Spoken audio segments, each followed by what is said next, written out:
people ask me about, oh, why weren't you in the rally? Why wasn't I in the rally? You think I don't want to be in the rally? You think I don't have a voice? You think I'm not frustrated? You think hindi ako napipikon? Pikon naman din ako bakit di ako Pinoy? I'm not in the rally is because you said, a lot of people said, nahuhubaran niyo ako kung pupunta ako sa rally. How cruel can you be? What did I do? Teary-eyed si Heart Evangelista sa kanyang Instagram live kamakailan lang. On her live stream, she said that like millions of Filipinos, she's also pissed off with corruption and that she worked so hard to deserve everything she has today. Dagdag pa niya, hindi raw siya pumunta sa trillion-peso protest kasi may mga nagbabanta daw online na huhubaran siya. Pero she never showed proof. Victim card ba ito? O totoo nga? We live in such an unfair place that not everybody is given the same freaking opportunities that they should be given that. And so, for you questioning me why I'm not at the rally, for you questioning me, do you think I don't have a burning flame in my heart, that I feel I have a lump in my neck or my throat? Sabi naman ng mga kritiko, baka nahihiya si Heart kasi malapit ng mabulgar ang katotohanan tungkol sa asawa niya. Si Heart, isa sa pinaka-famous na celebrity sa Pilipinas, kilala sa kanyang ganda, fashion sense, at Nepo wife label niya. Can I tell you a secret? Is it alright that we share a moment? I'm afraid you see too much of something I've been hiding, which is a bunch. I am aware of my existence. I am wise enough to know my strengths, but even wiser to know some of my flaws. Kasal siya kay Senator Cheese Escudero, ambisyosong politiko na halata ang pangarap maging president someday, parang hinog na sa Malacanang. Pero hindi lang trophy wife ang tawag, may bulong-bulungan ng tax evasion.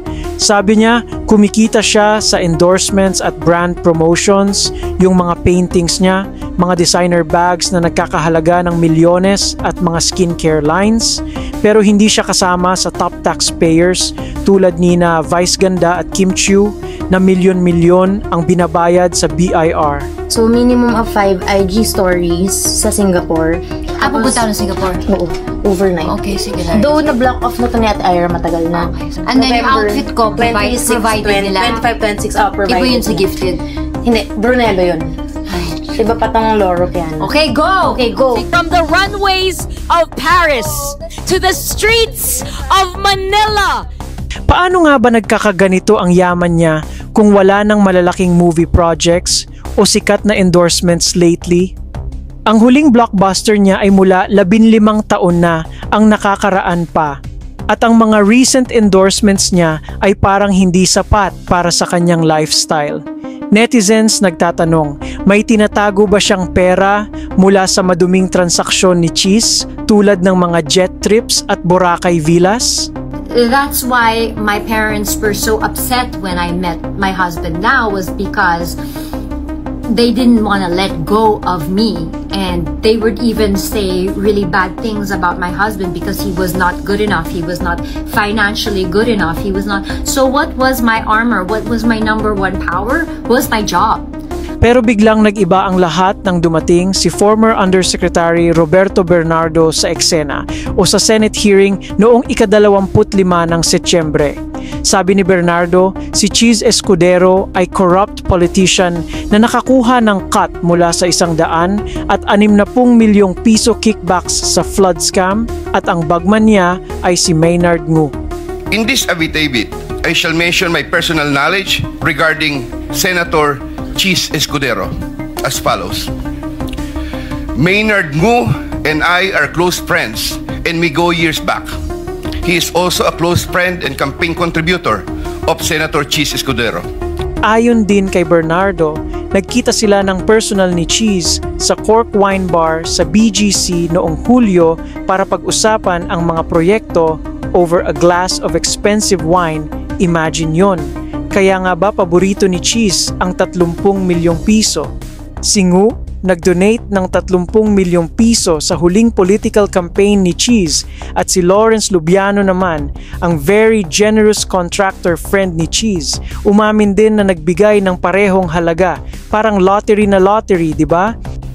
After inclusion of the projects in Dagaa, I delivered 20% of approximately 800 million or about 160 million to Maynard Ngu, which was meant for Senator Escudero. Finally, I would like to add that deliveries of cash were personally made to me by me to Maynard Ngu at his office in Manila. Now let's go back to so-called Nepo wife heart. At ito lang naman ang educated guess or hinala natin, pwede siyang beneficiary ng political loot through Maynard Ngu. Unang-una, sina Hart at Maynard ay co-owners di umano ng mga negosyo. Si Maynard Ngu na binanggit ni Bernardo ang di umano'y bagman ni Escudero na siyang tumanggap ng nasabing amount. CEO si Ngu ng Cosmic Technologies Incorporated o mas kilala bilang Cherry Mobile na nag-contribute din ng 30 million sa senatorial campaign ni Escudero. Spotted ang ilang photos ni Hart Evangelista sa nasabing bar na ine-endorso rin ang Cherry Mobile. According to reports, Hart and Maynard each own at least 12.5% of Luxel PH.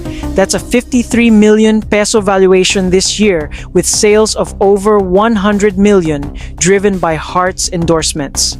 Hindi lang yan, co-owners din daw sila ng Harlan Fractional Estate Inc. at Luxury Villas sa Boracay. Plus, siya ang endorser ng Cherry Mobile ni Maynard, ang Love Marie Collection phones niya bearing her art designs. Sa parehong bar, may groupie rin si Lawrence Lubiano na top campaign donor ni Escudero noong 2022, kasamang anak niyang si Lemuel na boyfriend umano ni Claudine Co, pamangkin ni Congressman Zaldi Co. Lumitaw pati ang mga litrato ni Escudero kasama sina Ngu at Kirante. At ang Cork Wine Bar, hangout nila, co-owned din ni Maynard Ngu kasama ang brother-in-law ni Cheese. Kaya nga ba ang yaman ni Hart hindi lang galing sa hard work, it could be part of the alleged 160 million peso kickback that her husband received through his bagman Maynard. So what does this mean? It could mean that Hart's business partner is her husband's alleged bagman. Ang tindi, di ba? So how can Hart, with all these allegations, deny na hindi siya nag-benefit sa alleged corruption ng kanyang husband?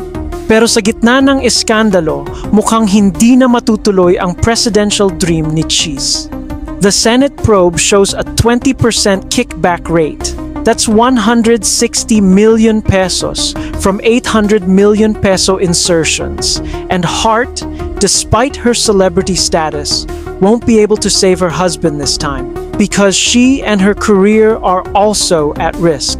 We all know that the big fashion houses hiring Hart to unbox and endorse their products and luxury lines are allergic to these kinds of scandals, especially now that many countries in Asia are plagued by corruption controversies.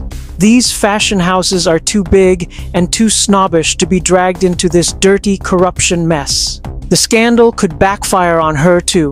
Again, big fashion houses are allergic to scandals, and if brands start to doubt her, she could lose endorsements worth millions. As one Reddit user said, Hart Evangelista might be Chiz's trophy wife, but trophies can crack when scandals hit. I understand though. I understand and I empathize that I come from a privileged place of my parents and all of that. But not a lot of people were given the same set of cards. So habang busy si Hart sa IG Live defending herself, ang tanong ng bayan, can she really distance herself from Cheese Escudero and his bagman, Maynard Ngu? Or is she already too deep in the game? One thing's for sure, Hart Evangelista might not just be a fashion icon, she could also be the Nepo queen caught in the middle of the Philippines' biggest corruption scandal. Abangan as this story unfolds.